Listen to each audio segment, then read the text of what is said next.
او قدرمنو لیدونکو د رسول صلی الله علیه وسلم ژوندلیک موږ د صلی الله علیه وسلم د مور او پلار د واده څخه راپیلوو او د صلی الله علیه وسلم تر هجرته پورې دا ژوندلیک په دې فلم کې درته چمتو کوو.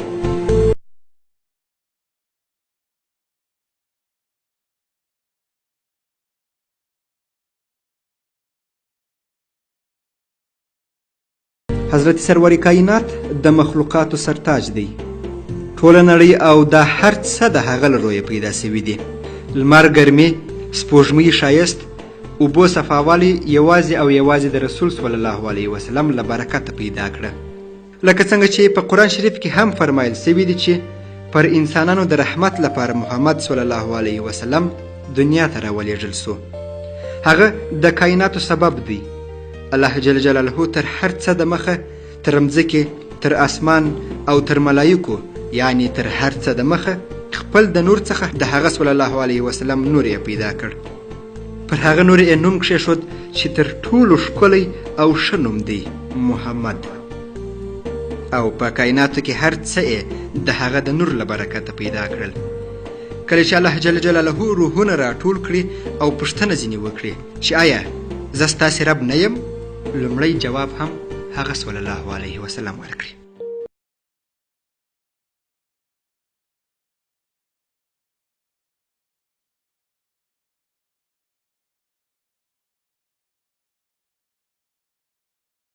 د کونینو د لمر مصطفی صلی الله علیه وسلم شجره د ابراهیم علیه السلام د پاکې او مقدسې شجرې څخه شروع کیږي.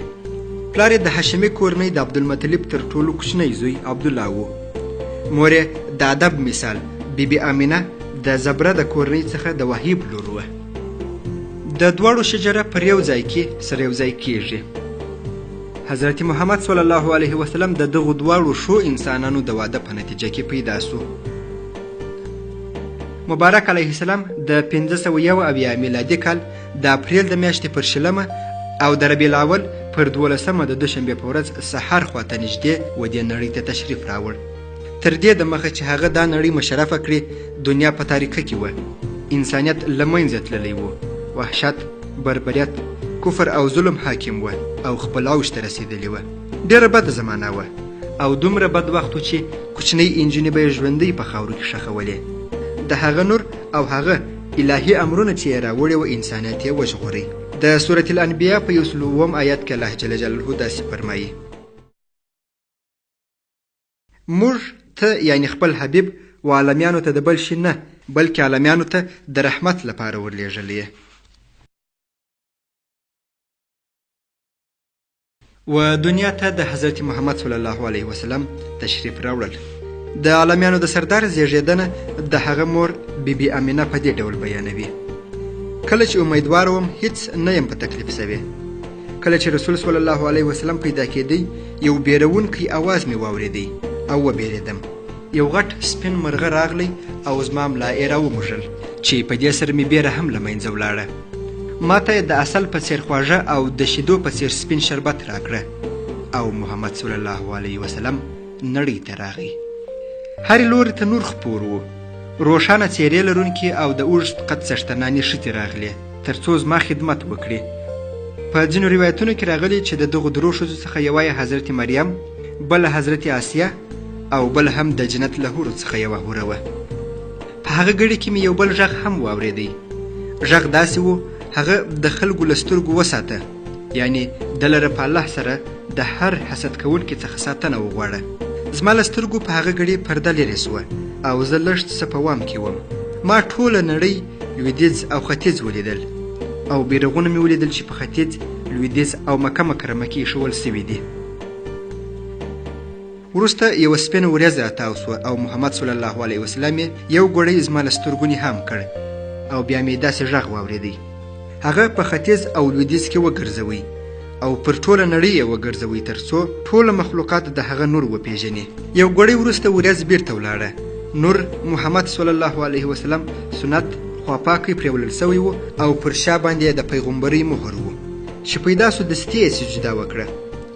تر زوکړې د مخه یې مور ته نوم وښودل سوی و: رحمت العالمین حضرت محمد صلی الله علیه وسلم یتیم نړۍ ته راغی، ځکه د هغوی پلار عبدالله د تجارت لپاره شام ته ولاړ او کله چې بیرته راتلی په مدینه منوره کې ناجوړه سو او وفات سو. دا وفات د محمد صلی الله علیه وسلم تر ولادت 2 میاشتې دمخه و. د فخر کائنات د ولادت په شپه ډېرې عجبه پیښې سوي دي. په هغه مبارکه شپه د ایراني پاچاهانو د قصر 14 ستونونه ونړېدل. د مجوسیانو د اور آتشکدې چې د زرګونو کلونو راهیسې بلې وې او د هغوی عبادت یې کاوه مړې سوې، او هغه ویاله چې تل به اوبه پکښې بهېدې ویاله وچاودېدل او اوبه یې وچې سوې، او په کعبه کې هم بوتان مات سوه.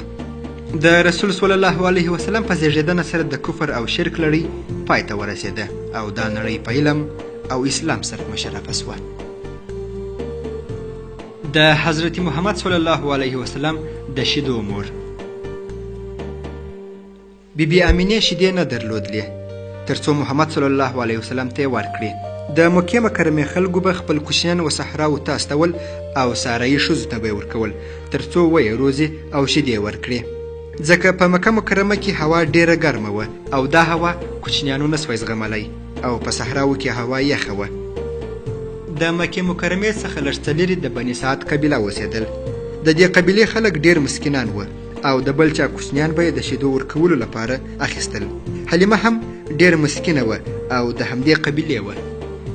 دوی به مکې ته راتلل تر څو د خانانو کوچنیان د شیدو ورکولو لپاره د ځان سره بوځي، ځکه خانانو د دې کار په وړاندې شیدو ورکوونکې ښځې ته تحفې او ډالۍ ورکولې. پر هغه حیوان چې بیبي حلیمه مکې مکرمې ته تلله هغه ډیر ناتوانه او ضعیف و. کله چې مکې مکرمې ته ورسېدل د خانانو کوچنیان نورو ښځو د ځان سره اخیستې وه.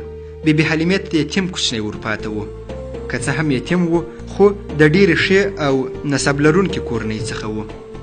بیبي حلیمې چې کله هغه یتیم ولیدی هغه یې ډېر خوښ سو، محبت یې پر راغلی او په غېږ کې ونیوی.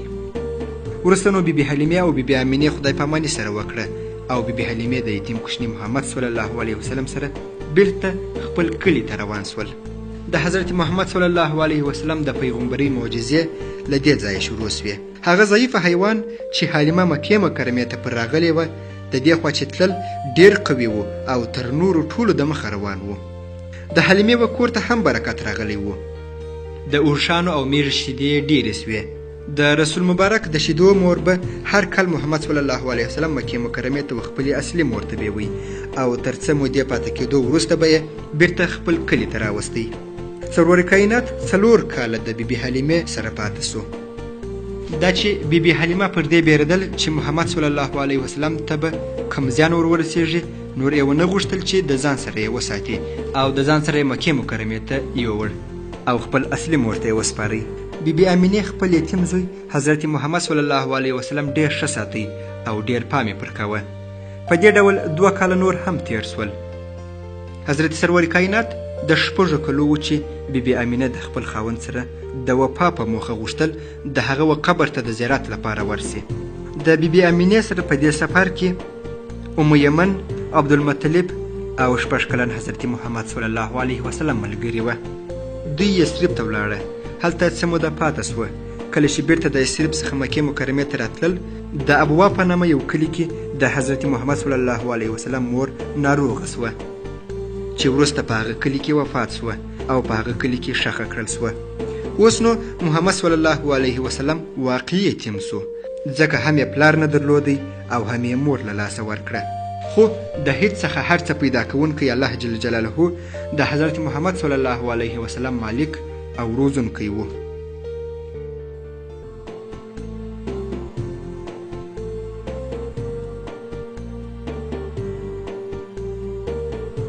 د حضرت محمد صلی الله علیه وسلم کوچنیوالی او ځواني. د ده واقعي دوستانو محمد صلی الله علیه وسلم د ځان سره بیرته مکې مکرمې ته بوتی او د هغه نیکه عبدالمطلب ته یې ور وسپاره. عبدالمطلب د مکې مکرمې د مخورو خلکو څخه و. خپل مسی د ځان سره کوي او 2 کاله یې وروزي. یوه ورځ عبدالمطلب ناروغه سو. خپل اولادونه یې ځان ته راوبلل او دا وصیت یې ورته وکړ چې پر مسیح یې پام وکړي او امانت خپل د باور وړ او اعتمادي زوی ابو طالب ته ورکړ او عبدالمطلب وفات سو. ابو طالب سربیره پر دې چې نور اولادونه هم درلودل خو خپل د وراره سره یې ډېره مینه کول او د نورو سره یې توپیر نه کوي. په دې ډول 4 نور کلونه هم تیر سوه. حضرت محمد صلی الله علیه وسلم او حضرت محمد صلی الله علیه وسلم د 12 کلونو سوی وو. ابو طالب یو تجار انسان وو. هغه لري وطنونو ته د تجارت لپاره قافلې بیولې. یو ورځ خپل وراره هم د ځان سره مل کړ او د بصرې ښار ته ولاړل. د ښار د لوی کلیسا راهب بهرا چې کله د کائناتو سردار ولیدی او په انجیل کې هم د رسول الله علیه وسلم په اړه زیری ورکول سوی وو نو یې وپیژندی او کله چې پر ملا د پیغمبري مهر ولیدی نور هم مطمئن سو.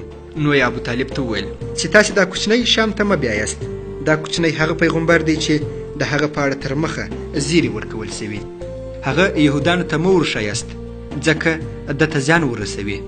یهودان دا نسی زغملی چې وروستی پیغمبر دې په عربو کې پیدا سي. د هغه پیغمبر د وژلو هڅه به وکړي. په دې ډول ابو طالب متوجه کړ. د محمد صلی الله علیه وسلم ګران اکا دا خبرې په نظر کې ونیولې او شام ته نه ولاړی او خپل ټوله مالونه یې په بصره کې خرڅ کړل. بیرته مکې مکرمې ته راوګرځېد. د خدای شپې او ورځې تېرېدلې او د کائناتو سردار لویېدی. هغه صلی الله علیه وسلم د خپل اکا سره تل پر اوږه ولاړ و. چوپانې یې کول، مرسته یې ورسره کول او په دې ډول تجارت هم زده کړ. د خپل اکا د قافلې سره تر یمنه پورې تللی و. اوس نو هغه یو باوري او تکړه تجار و. الله جل جلاله هغه پر سمه لار روان کړی و. هغه د انسانانو سره مینه لرل او مظلومان یې ژغورل ځکه په هغه وخت کې ظلم او تیری خپل اوج ته رسېدلی و او تل یې هڅه کول چې د مظلومانو حق د ظالمانو څخه ور واخلي او مظلومان د ظالمانو څخه وژغوري.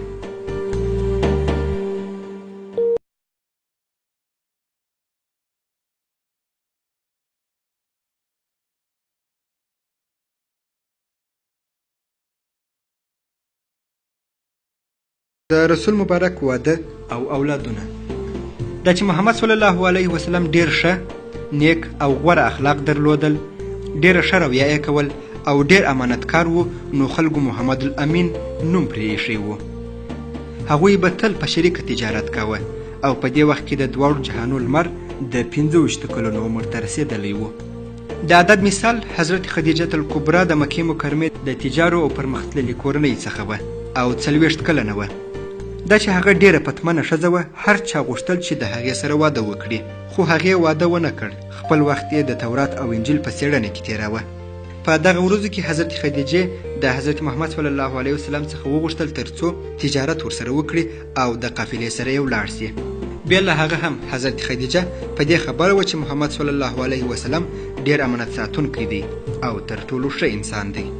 خپل قافله یې ور وسپارل او ویې لېږئ. د ختم الانبیا په برکت د قافلې ټوله مالونه په لوړه بیه خرڅ سوه. د قافلې سره ټوله تللي خلک و رسول صلی الله علیه وسلم د هغه نیکې رویې او اخلاقو ته ډیر حیران پاته وه. کله چې حضرت خدیجه له دې څخه خبره سوه ډیره خوښه سوه او محمد صلی الله علیه وسلم ته د واده وړاندیز وکړ. رسول صلی الله علیه وسلم د هغې د شتمنۍ او خپل د غریبۍ ورته وویل، خو خدیجه رضی الله تعالی عنها خپل شتمني او د رسول صلی الله علیه وسلم مسکینی په نظر کې ونه نیول او واده یې ورسره وکړ او په دې ډول دواړو تر ټولو ښه کورنۍ جوړه کړه چې د دې مبارک واده څخه 4 لوڼې او 2 زامن یعنی 6 اولادونه پیدا سول. خپل پر اولادو یې د قاسم، زینب، رقیه، ام کلثوم، فاطمه او عبدالله نومونه کښېښودل.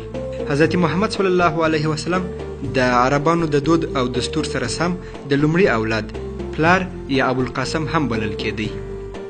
د سرور کائنات محمد صلی الله علیه وسلم نارینه اولادونه په کوچني عمر کې وفات شوي دي. حضرت محمد صلی الله علیه وسلم د مصری خانمي ماریه رضی الله تعالی عنها څخه هم یو زوی پیدا سو چې ابراهیم نومیده او په 2 کلنۍ کې وفات سو، خو لوڼې یې لویانې سوې او ودونه یې وکړل. بیا له حضرت فاطمه رضی الله تعالی عنها نور ټول رسول صلی الله علیه وسلم په ژوند کې وفات شوي دي.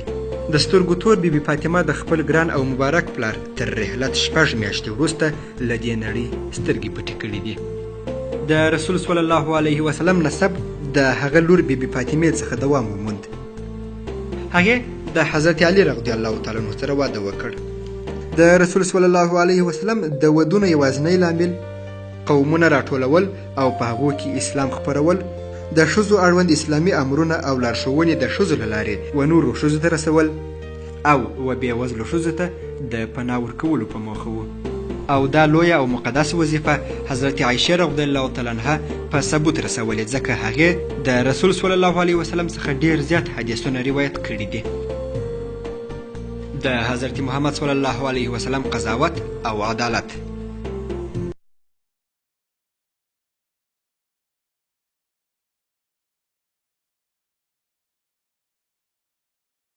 ابراهیم علیه السلام د الله جل جلاله په امر د عبادت لپاره جوړه کړه.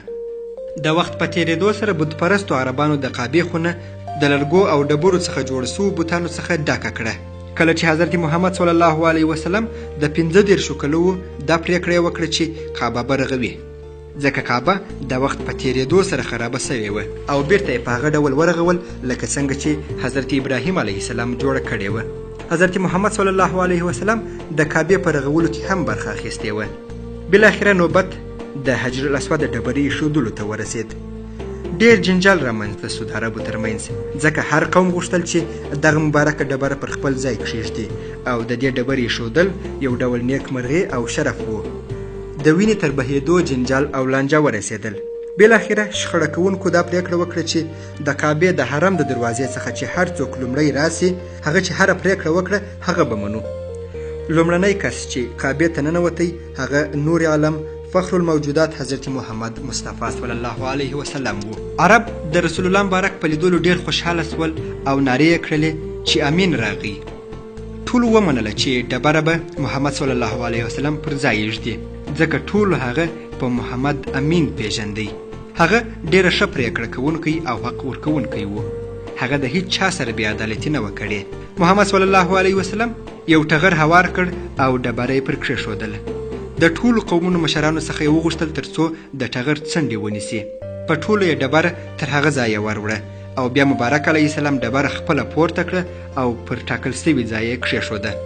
په دې ډول د حجر الاسود د ایښودلو په لانجه کې نه وینه توی سوه او نه هم څوک خوابدی سو او ټوله خوښ او راضي وه.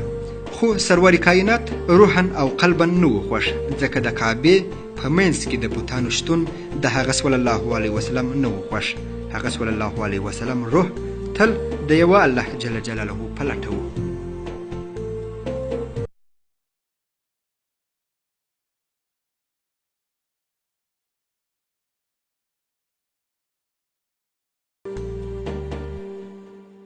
د حضرت محمد صلی الله علیه وسلم روح تل په یو خالق او لایزال څښتن پسې ګرځېدی. تل به یې د هغه الله جل جلاله په اړه فکر کاوه. هغه یوازیتوب خوښاوه او د رسول صلی الله علیه وسلم عمر هم 40 کلونو ته رسېدلی و. حضرت خدیجه الکبرا د هغه خدمت کاوه. د پخوا څخه هم رواج و چې حنیف یا هغه څوک چې د ابراهیم علیه السلام پلویان و په یوازیتوب به یې ذکر کاوه او ګوښهنشیني به یې کول. حضرت محمد صلی الله علیه وسلم هم د نور غره ته د حرا غار ته تلی چې د مکې مکرمې څخه 1 ساعت فاصله درلودله او هلته به یې یوازې ذکر کاوه. هلته به یې د الله جل جلاله د بېساره لویۍ په هکله فکر کاوه او عبادت به یې کاوه. کله چې به یې څه وخت هلته تیر کړ بیرته به خپل کور ته راګرځېدی، خو کله کله به د هغه مبارکې بیبي ډوډۍ وراستول. د 619 عیسوي کال د روژې مبارکې میاشتې د 28 په شپه، یعنی د قدر په شپه، چې کله ختم الانبیا د حرا په غار کې په عبادت بوخت و او په فکر کې ډوب و، کوم چا د هغه په نامه ورناره کړه. شاوخوا یې وکتل خو څوک یې ونه لیدل. ټول غر رڼا و او د نور ډک و. رسول صلی الله علیه وسلم د دې په لیدلو ډېر بیرېدلی و او ضعف یې وکړ. کله چې بیرته پر هوش راغی جبرائیل علیه السلام یې ولید. جبرائیل علیه السلام ورته وفرمیل ووایه. حضرت محمد صلی الله علیه وسلم ورته وویل زه لوستونکی نه یم او لوستل نسم کولی. جبرائیل علیه السلام محمد صلی الله علیه وسلم په غېږ کې ټینګ ونیوی او بیرته یې ایله کړ او بیا یې د الله جل جلاله امر ورته تکرار کړ چې ووایه. حضرت محمد صلی الله علیه وسلم بیا هم هغه جواب ورکړ چې زه لوستل نسم کولی. جبرائیل علیه السلام د دریم ځل لپاره الهي امر ورته تکرار کړ او بیا یې محمد صلی الله علیه وسلم ډېر ټینګ په غېږ کې ونیوی. حضرت محمد صلی الله علیه وسلم ورته وفرمیل چې زه څه ووایم. جبرائیل علیه السلام هغه وحی چې د الله څخه یې راوړی وې د علق صورت اول 15 آیاتونه ورته تلاوت کړل. اقرأ باسم ربک الذی خلق.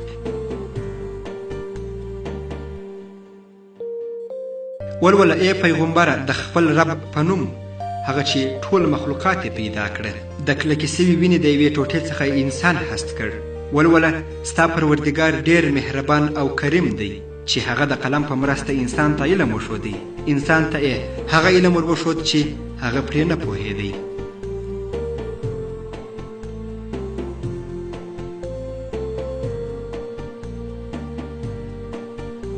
حضرت محمد صلی الله علیه وسلم هم د جبرائیل سره آیاتونه تکرار کړل او ډېر بیرېدلی و او ریږدېدی او د غار حرا څخه د باندې راووت.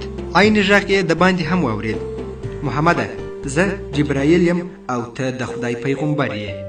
دا اواز د جبرائیل علیه السلام و. حضرت محمد صلی الله علیه وسلم ډېر زیات بیرېدلی و او دستي خپل کور ته ولاړی و خدیجه رضی الله تعالی عنها ته یې وویل: ما پټ کړئ، ژر سئ، ما پټ کړئ. او بیده سو.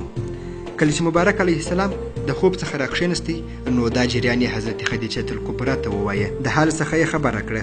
د علم او پوهې خاونده حضرت خدیجه الکبرا هڅه کول چې رسول صلی الله علیه وسلم ته ډاډ ورکړي او درته یې تسلي ورکړي، او داسې ورته ویل: ته اندېښنه مه کوه، تا ته هیڅ هم زیان نسي درسولی.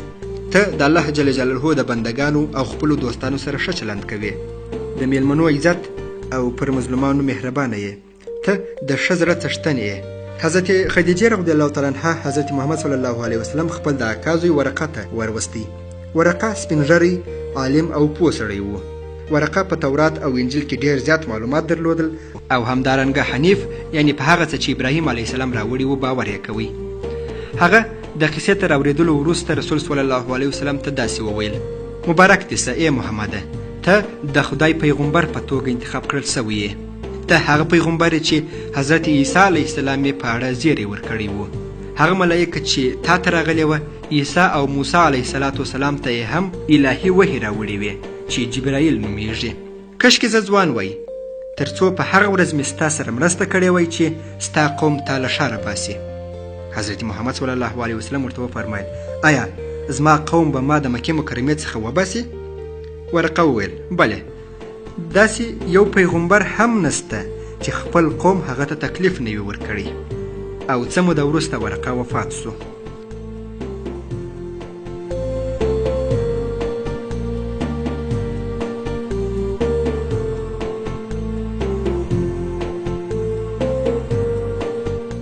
لومړنی عبادت او لومړني مسلمانان. تر لومړۍ وحي وروسته د څه مودې لپاره نورې وحي نه سوې نازلې.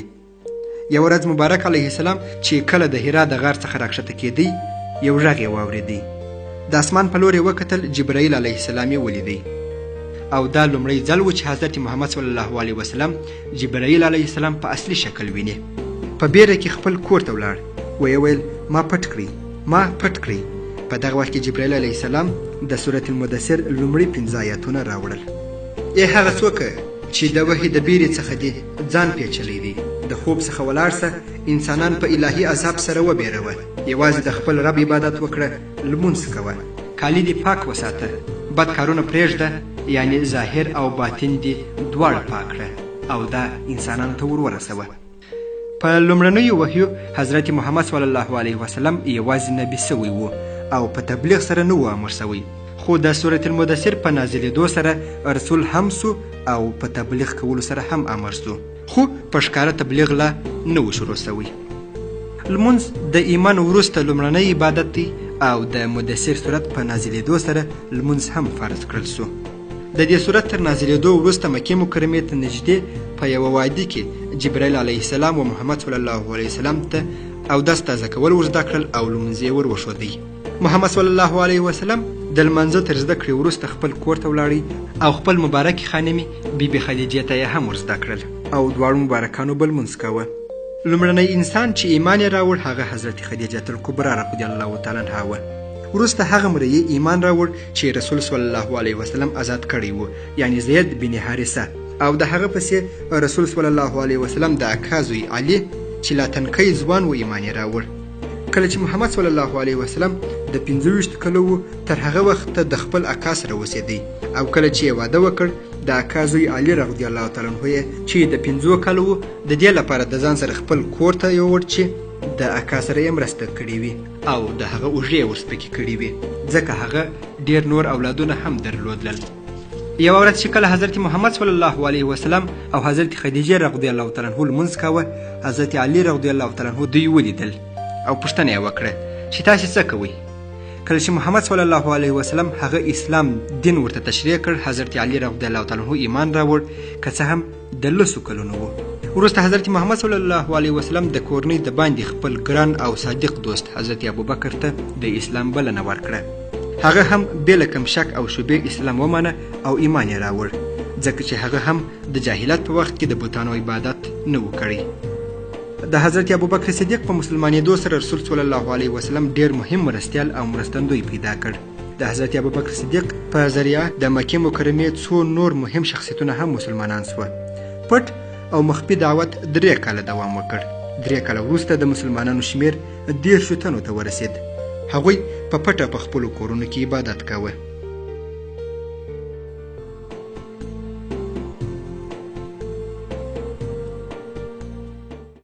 په ښکاره سره د دعوت او بلنې پیل. د حضرت محمد صلی الله علیه وسلم د رسالت په 4 کال کې د سورة الحجر 4 آیات نازل سو. یعنی ای محمد ښکاره که هغه څه چې ته په امر سوی یې، په ښکاره تبلیغ کوه او د مشرکانو په قصه کې مه کېږه. تر دې وروسته محمد صلی الله علیه وسلم حرم شریف ته تللی او نازل سوي آیاتونه به یې په لوړ اواز د خلکو غوږونو ته رسول. او کله چې د سورة الشعراء 214 آیات نازل سو، یعنی ای محمد خپل دوستان دې د الله جل جلاله د عذابه وبېروه، نو رسول صلی الله علیه وسلم د صفا و غونډۍ ته وختئ او خپل ټوله دوستان او قریبان یې راوغوښتل. ټوله د صفا و غونډۍ ته راټول سوه.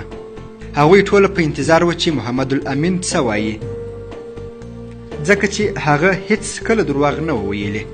محمد صلی الله علیه وسلم وفرمایل: ای قریشو، که زه تاسې ته ووایم چې د دغه غره و شاته مسلح فوج سته او پر تاسې حمله کوي، آیا تاسې به پر ما باور وکړئ؟ پوښتنه یې ځینې وکړه. ټولو په یوه خوله یو جواب ورکړ: بلې، موږ پر تا باور کوو او منو یې، ځکه چې ته هیڅ کله درواغ نه وایې. مبارک علیه السلام بیا وفرمایل: نو زه تاسې ته خبر در کوم چې په مخ کې ډېر سخت الهي عذاب سته. هغه چې د الله جل جلاله عبادت نه کوي او نه ځینې بیریږي، دا عذاب د هغوی لپاره دی. قسم خورم په الله چې بې له الله بل د عبادت لایق نسته. زه هم د الله له لورې تاسې ته او ټولو انسانانو ته رالیږل سوی پیغمبر یم. تاسې د الله جل جلاله عبادت وکړئ، شرک مه کوئ او ځان د سخت عذاب څخه وساتئ. او بې له دې چې تاسې ایمان راوړئ بله هیڅ لاره نسته. زه مو هم د الله د عذابه نسم ژغورلی. هر یوه ته یې د هغه په نامه خطاب کاوه: ای د قریشو قومه، تاسې د بېدېدو په ډول مرئ او د راکښېنستو په ډول راژوندي کېږئ، او بیا به د حساب په ورځ ستاسې د دنیوي کړنو حساب در سره وسي. د ښو کارونو مکافات او د بدو کارونو مجازات درکول کېږي. هغه مکافات ابدي جنت او جزا هم ابدي دوژخ ته داخلېدل دي. د دې خبرو په اورېدلو سره د محمد صلی الله علیه وسلم اکا ابولهب وویل: هلاکت دې وي پر تا ای محمده، تا موږ د دې لپاره راوغوښتلو، زموږ ورځ دې راضایع کړه. او خلکو ته یې وویل: درځئ، د ده پر خبرو غوږ مه نیسئ. او د ده په خوله ټوله خلک د هغه ځای څخه ولاړل. ابولهب او د هغه میرمن تر دې وروسته د محمد صلی الله علیه وسلم او اسلام سره سخته دښمني پیل کړه. هغوی به هر ډول تکلیف او زیرول کول. حتی هغوی د رسول مبارک د سترګو تور 2 مبارکې لوڼې ام کلثوم او رقیه ډېر زیرول، چې د همدې تکلیف او زیرولو په خاطر د الله جل جلاله له لورې د لهب صورت نازل سو. د لهب صورت د اول څخه تر 5 آیات پورې د ابولهب او د هغې د ښځې په اړه الله جل جلاله داسې فرمایي: مات او هلاک دې سي دواړه لاسونه د ابولهب او په خپله دې هم هلاک سي. د ده مال، د ده اولاد او هیڅ شی به دی د هلاکت څخه خلاص نه کړي. او وبه یې نه ژغوري. ډېر ژر به دی په سخت اور کې داخل سي او د هغه ښځه به په داسې حال کې اور ته ننوځي چې په غاړه کې به یې د اور امیل او رسۍ وي او ښځه به اور ته د سونګ مواد ور وړونکي وي. او کټ مټ همداسې وسول. نه یې د مال او نه یې هم د اولادونو څخه ګټه ور ورسېدل. ابولهب هلاک سو او له منځه ولاړی. هغه عذاب چې دوی یې په جهنم کې ویني تصور کول یې هم ډېر ستونزمن دی.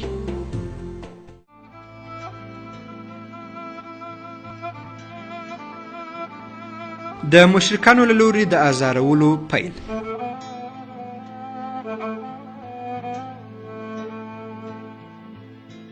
تر دې وروسته مشرکانو توهین، تحقیر او ظلم شروع کړ. کرا خلک په اسلام سره مشرفه کېدل، خو هغوی اکثره مسکینان خلک وو او مریان وو او مشرکانو ته پر دې ډېر درد ورتلی. لومړنی اذان ویونکی حضرت بلال حبشي مری و. امیه چې د هغه خاوند او صاحب نه غوښتل چې بلال د مسلمان سي او هغه ته تکلیف ورکاوه او ظلم یې پرکاوه. یوه ورځ حضرت بلال رضی الله تعالی عنه پر ګرمو ریګو لڅ پرېیستی او پر سینه یې درنه ډبره ورکښېښوده. د محمد څخه راوګرځه او مه یې منه، که نه نو تا به ووژنم. لات اوازې قبول که، خپل زاړه دین ته دې راوګرځه. نو هغوی داسې خبرې ورته کولې. دا چې بلال مسلمان سوی و او په دې پوهېدی چې اسلام حق دین دی. کله چې به یې خاوند هره خبره ورته وکړل، دوی به ویل الله جل جلاله یو دی، الله یو دی. په دې ډول یې جواب ورکاوه.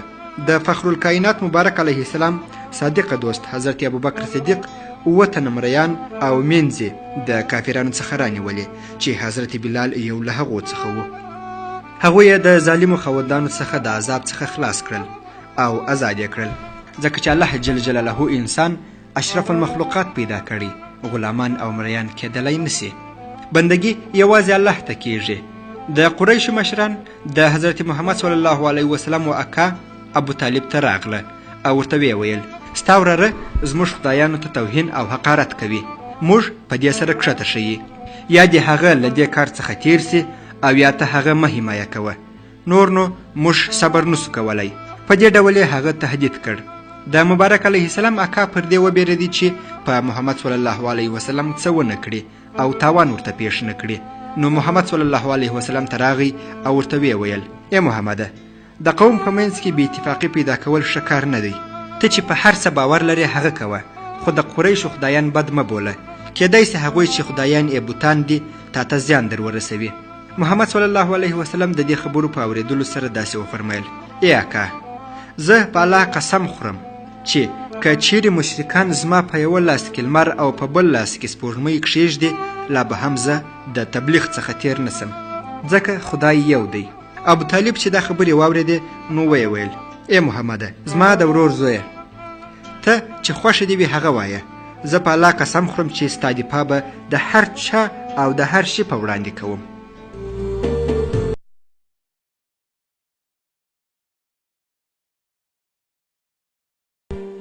حبشې ته هجرت.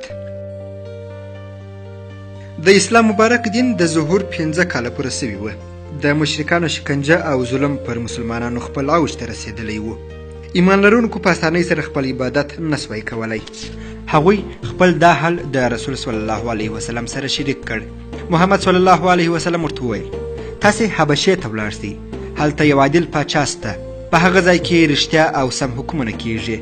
په دغه اوله ډله کې چې هجرت اجازه ورکول سول، د حضرت محمد صلی الله علیه وسلم لور رقیه، حضرت عثمان او د 4 ښځو په شمول ټوله 60 تنه مسلمانان د مکې مکرمې څخه په پټه وحبشې ته ولاړل. که څه هم مشرکانو ډېره هڅه وکړه چې هلته هم د دوی مخه ډب کړي، خو د حبشې حاکم نجاشي هغوی ته اجازه ورکړه چې په حبشه کې واوسي او په آزاده توګه خپل عبادت وکړي. او وروسته خپله نجاشي د حبشې حاکم هم د اسلام په مبارک دین مشرف سو.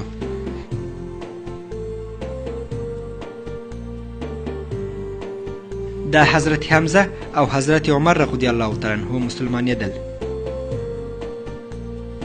د حضرت محمد صلی الله علیه وسلم اکا حضرت حمزه چې یوه ورځ د ښکار څخه را روان و، خبر ترلاسه کړ چې مشرکان د ده وراره ته ازار ورکوي او بد ورد یې ورته ویلی دي. حضرت حمزه راغی او هغه مشرکان چې رسول الله مبارک ته ازار ورسولی و هغه ټوله توهین کړل او تهدید یې کړل او بیا محمد صلی الله علیه وسلم ته راغلی او د اسلام مبارک دین یې قبول کړ او د محمد صلی الله علیه وسلم دفاع یې وکړه تر مرګ پورې د محمد صلی الله علیه وسلم مرستندوی و حضرت عمر رضی الله تعالی عنه د قریشو د مخور څخه و یو داسې سړی و چې هر څوک ځینې بیرېدل هغه هم خپل زړه الله جل جلاله ته پرانیستی او د اسلام دین یې ومانه رسول الله مبارک صلی الله علیه وسلم د حضرت عمر او ابو جهل لپاره چې د هغه نوم هم عمر و دعا کړې وه چې الهي یو د عمرینو څخه را مسلمان که او دا دعا د حضرت عمر رضی الله تعالی عنه په هکله قبوله سول حضرت عمر رضی الله تعالی عنه هم ایمان راوړ او اسلام یې قبول کړ او رسول صلی الله علیه وسلم ته ورغی او مسلمان سو د حضرت عمر رضی الله تعالی عنه په مسلمانېدو سره د مسلمانانو شمیر 40 تنو ته ورسید مسلمانانو د حضرت محمد صلی الله علیه وسلم سره د لومړي ځل لپاره په حرم شریف کې لمونځ ادا کړ ځکه بیا له محمد صلی الله علیه وسلم څخه نورو مسلمانانو په پټه عبادت کاوه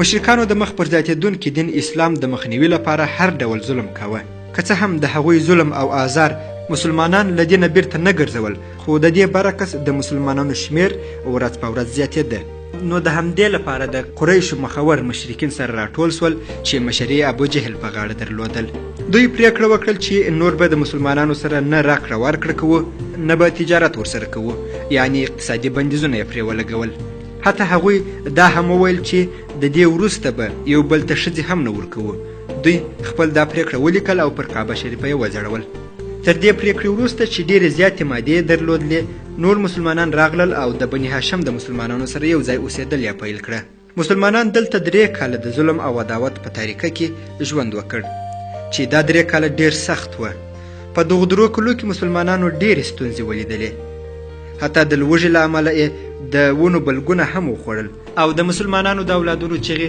چې د لوږې له امله وې هر لور ته اورېدل کېدلې ظالمانو د ورځې او شپې هغوی تعقیبول او اجازه یې نه ورکول چې د خوراک شی رانیسي یوازې حضرت حمزه او حضرت عمر رضی الله تعالی عنه چې دواړه ډېر قوي او زړور وه په بازار کې سودا کولی سوی مسلمانانو یوازې په 4 میاشتو کې چې حرام میاشتې ورته ویل کېږي او ذوالقعده ذوالحجه محرم او رجب میاشتې دي خپل د خوراک لپاره څه پیدا کولی سوی او خپل اړتیاوې یې پوره کولی سوی ځکه چې په دغو میاشتو کې وینه تویول حرام وو حضرت محمد صلی الله علیه وسلم هم د اسلام تبلیغ په دغو میاشتو کې هغو خلکو ته کولی سوی چې مکې مکرمې ته به راتله د مشرکانو زړه لا نه و یخ سوی او ازار ورکولو ته یې دوام ورکوی د ځینو مشرکانو زړه پر مسلمانانو سوځل کېدی په دې خاطر چې هغوی د مسلمانانو سره دوستي او قرابت درلودل او دوی ویل چې دا پریکړه او قطعنامه باید نور له منځه یوړل سي همدومره بسته او دا پریکړه یې وکړه چې دا پریکړه لیک نور څیرې کړي کله چې دوی کعبې شریف ته ورغله ویې لیدل چې وینو ټوله پریکړه لیک خوړلی دی یوازې هغه ځایونه پرې ایښي دي چې د الله جل جلاله نوم پرې لیکل سوی و مشرکان له دې واقعیت څخه وبېرېدل په دې ډول بندیزونه پای ته ورسېدل او د ستونزو لوږې او تکالیفو 3 کاله پوره سوه مسلمانان خپل په دې ازموینه کې بریالي سوه ځکه صبر یې وکړ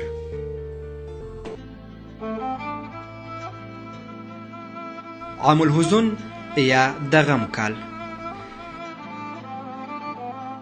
ام المؤمنین حضرت خدیجه الکبرا رضی الله تعالی عنها ناروغه سوې وه او د نبوت پر 10 کال چې د 15 کلونو خپل روح حق ته وسپاره او په دې وخت کې محمد صلی الله علیه وسلم د 50 کلو و د خدیجه رضی الله تعالی عنها وفات رسول صلی الله علیه وسلم ډیر غمجن کړ ځکه هغه یو مهربانه خانمه او د ژوند ملګری و او د محمد صلی الله علیه وسلم سره تر ټولو ډیره مرسته کول کله چې هیڅوک د هغه صلی الله علیه وسلم سره نه و او نه چا مرسته ورسره کول هغه اعمال و سرور کائنات لومړنۍ وحی اول هغې مبارکې سره شریکې کړې وې او لومړنۍ مسلمانه هم هغه مبارکه وه لومړنۍ لمونځ هم د هغې مبارکې سره ادا کړ کله چې حضرت خدیجه الکبرا رضی الله تعالی عنها ژوندۍ وه حضرت محمد صلی الله علیه وسلم د بلې ښځې سره واده ونه کړ.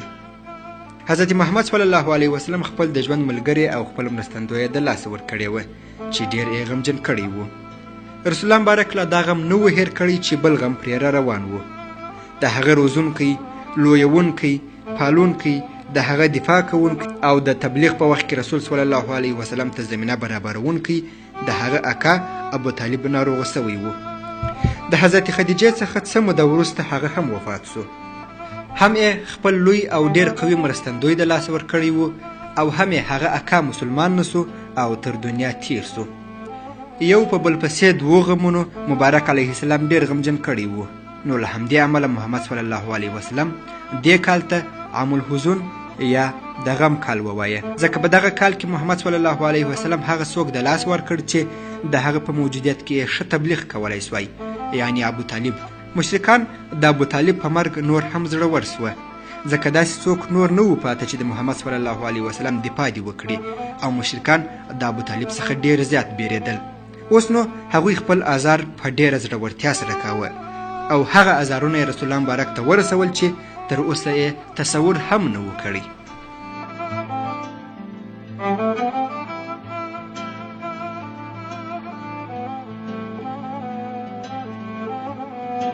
د طائف سفر.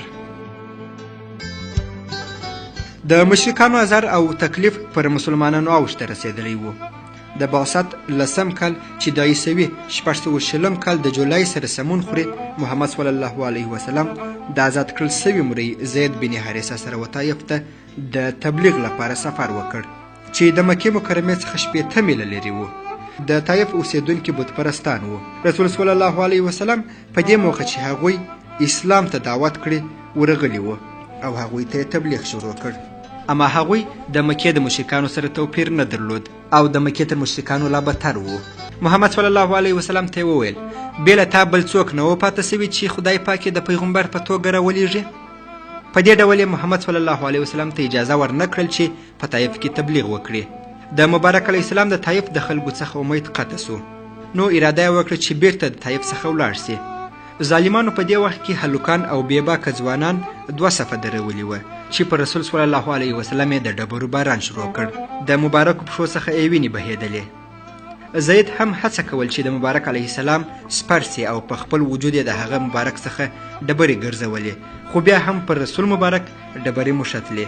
د زید بن حارثه رضی الله تعالی عنه سر هم څو ځایه مات سوی و.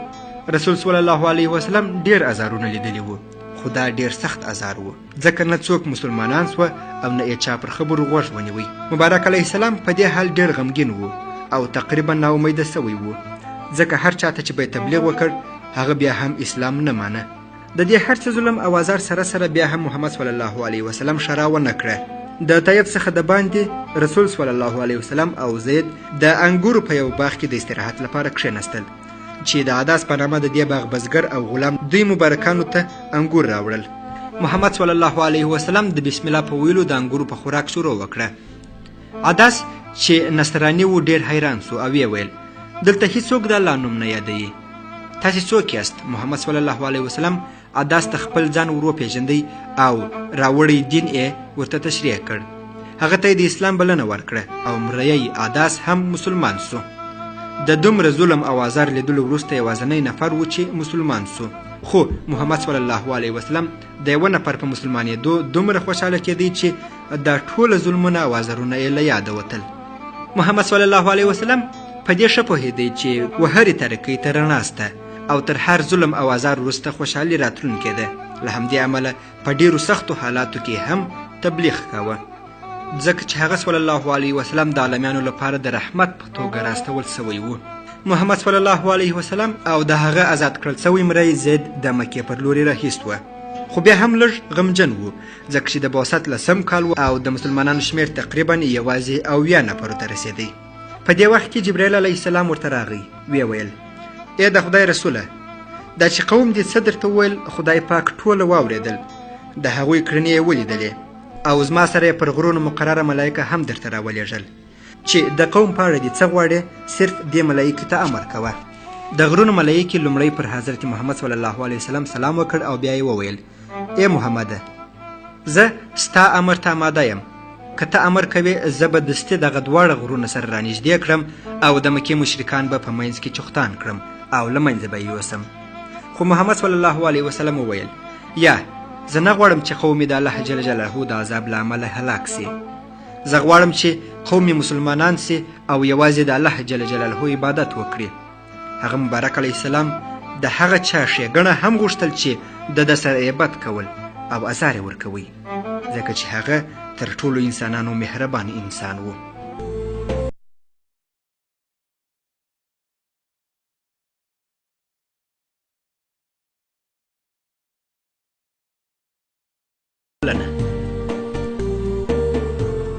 کله چې حضرت محمد صلی الله علیه وسلم د طیب څخه بیرته مکې مکرمې ته راغی، حرامې میاشتې شروع سوي وې. په دغو 4 میاشتو کې وینه تویول منع و. د حج موسم هم شروع سوی و. حضرت محمد صلی الله علیه وسلم به د هغو قبیلو سره خبرې کولې چې د حج د ادا کولو لپاره به راتلل او هغوی ته یې قرآن شریف تلاوت کاوه. هغوی یې اسلام ته رابلل. مشرکان پر دې بیرېدل چې د مکې مکرمې د باندې اسلام خپور سي. هغوی د دغه تبلیغ د مخنیوي لپاره لارې چارې لټولې. هغوی بالاخره ولید بن مغیره چې یو شاعر، عالم او پوه سړی و پیدا کړ. دی هم په عمر ډیر و او هم ډیر مشهوره شاعر و. د ادبیاتو په هر شاخ ښه پوهېدی. مشرکانو نه غوښتل چې دا لوی شاعر ولید د قرآن واوري، خو ولید قرآن شریف واورېدی او الهي احکام یې په فکر کې ګرځېدل او بیا یې داسې وویل زه د شعر په هر ډول پوهېږم. هغه څه چې محمد صلی الله علیه وسلم یې وایي هغه شعر نه دی. موږ هغه ته شاعر نسو ویلی. هغه صلی الله علیه وسلم داسې څه راته وویل چې ډېر تاثیر لري. هغه ته سحر او جادو هم نسو ویلی، ځکه چې په هغو خبرو کې نه د سحر او نه هم د جادو کم څه سته. موږ محمد صلی الله علیه وسلم ته درواغجن هم نسو ویلی، ځکه دا دومره ښې خبرې او دلایل عاقلان هم نسي جوړولی. هغه نه دم او نه هم چوف کوي، نو جادوګر هم نسو ورته ویلی. ولید په دې خطر دا خبرې کولې ځکه مشرکانو لومړی دا ټولې خبرې ورته کړې وې چې رسول الله مبارک جادوګر دی، سحرګر دی او توبه نعوذ بالله درواغ وایي. نو بیا مشرکانو وویل چې داسې ده، نو څه ورته ویلی سو؟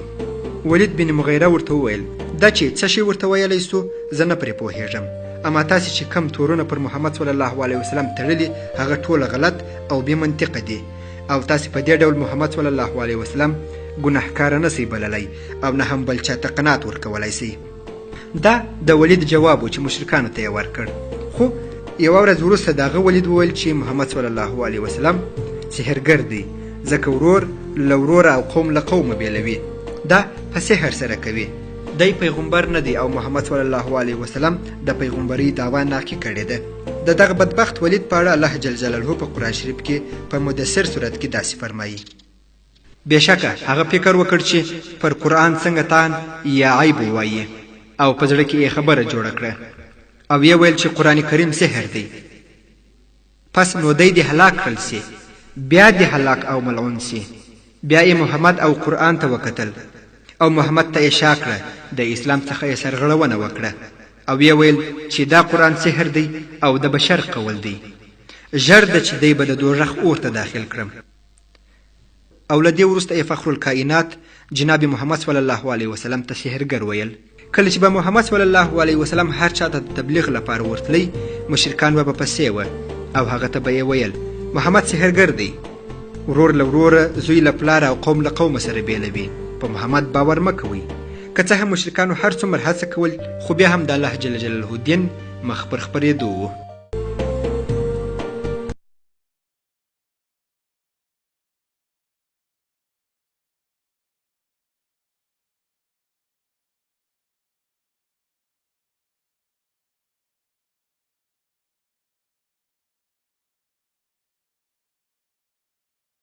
هغه مشرکان اسلام ته دعوتول چې د حج لپاره به مکې ته راتلل. رسول صلی الله علیه وسلم د عقبې په نامه یو تپه کې د 6 نفرو سره ولیدل چې هغوی د مدینې څخه راغلي وه. هغوی د مدینې د یهودانو څخه اورېدلي وو چې د نوي پیغمبر د راتلو وخت نږدې سوی دی. نو پر محمد صلی الله علیه وسلم یې باور وکړ او اسلام یې قبول کړ. دغو 6 تنو مسلمانانو ته د مدینې منورې لومړني مسلمانان ویل کیږي.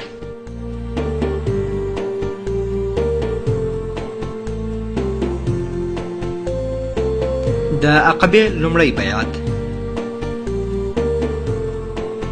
دغه 6 نفره د مدینې مسلمانان تر حج وروسته بیرته مدینې منورې ته ستانه سول.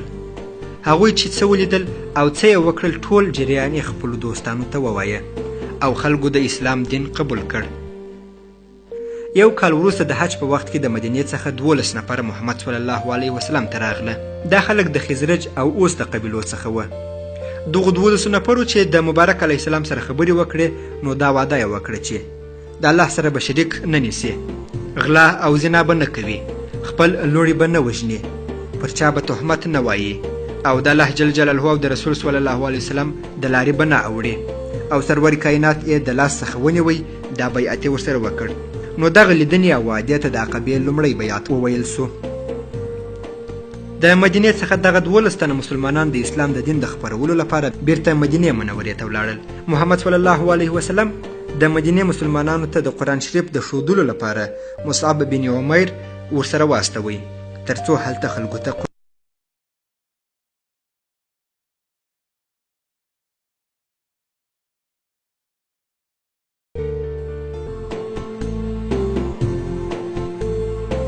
د عقبې دوهم بیعت. د عقبې تر لومړي بیعت 1 کال وروسته د مدینې منورې 15 تنه مسلمانان چې 2 ښځې وې د حج لپاره مکې مکرمې ته راغلل. دوی د مدینې مسلمانان وه. د حج د مراسمو تر خلاصولو وروسته یې په پټه د محمد صلی الله علیه وسلم سره د عقبې د غونډۍ شاته ولیدل. د سرور کائنات محمد مصطفی صلی الله علیه وسلم اکا حضرت عباس هم هلته ورسره و. که څه هم حضرت عباس تر دغه وخته مسلمان سوی نه و، خو خپل د وراره حمایت یې کاوه او د سپر په څیر به تل ورسره و. حضرت عباس د مدینې مسلمانانو ته مخ ور واړوه او ورته ویې ویل لکه څنګه چې تاسې هم پوهیږئ چې محمد صلی الله علیه وسلم یو مشرف او د عزت څښتن انسان دی. موږ تر اوسه هغه د دښمنانو څخه ساتلی دی. تاسې غواړئ چې هغه مدینې منورې ته د ځان سره بوځئ او بلنه ورکړي. د هغه مبارک علیه السلام هم دغسې خوښه ده چې مدینې منورې ته هجرت وکړي، خو که چیرې مبارک علیه السلام د دښمنانو څخه ساتلی سي نو بلنه ورکړي، او که چیرې یې د دښمنانو څخه په مدینه منوره کې نسی ساتلی نو تر دې بلنې تیر سي. د مدینې خلکو وویل ای د الله رسوله ته هم خبرې وکړه، موږ غواړو دا خبرې ستاسو څخه واورو. مهربان محمد مصطفی صلی الله علیه وسلم داسې جواب ورکړ زه غواړم چې تاسې زما سره ژمنه وکړئ چې ما به په سختو حالاتو او شرایطو کې ساتئ او زما محافظت به کوئ. ما به د هر هغه شي څخه ساتئ چې خپل اولادونه او کورنۍ ترې ساتئ.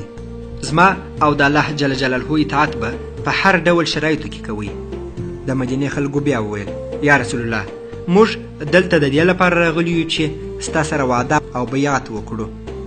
او د مبارک علیه السلام لاس یې ونیوی او وعده یې ورسره وکړه. تر دې بیعت وروسته محمد صلی الله علیه وسلم مسلمانانو ته امر وکړ چې مدینې منورې ته هجرت وکړي او د مدینې منورې مسلمانان په پټه بیرته مکې مکرمې څخه مدینې منورې ته ولاړل. دې بیعت ته د عقبې دوهم بیعت وایي.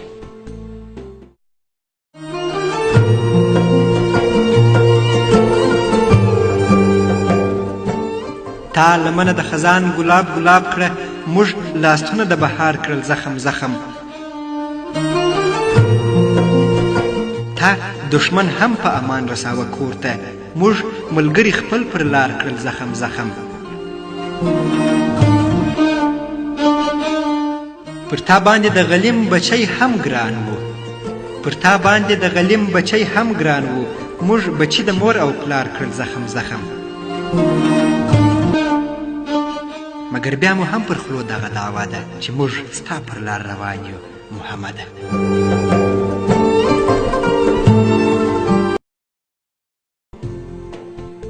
د حضرت محمد صلی الله علیه وسلم ژوندلیک مو د مبارک د زیږیدنې څخه د عقبې تر دوهم بیعته پورې درته چمتو کړی و.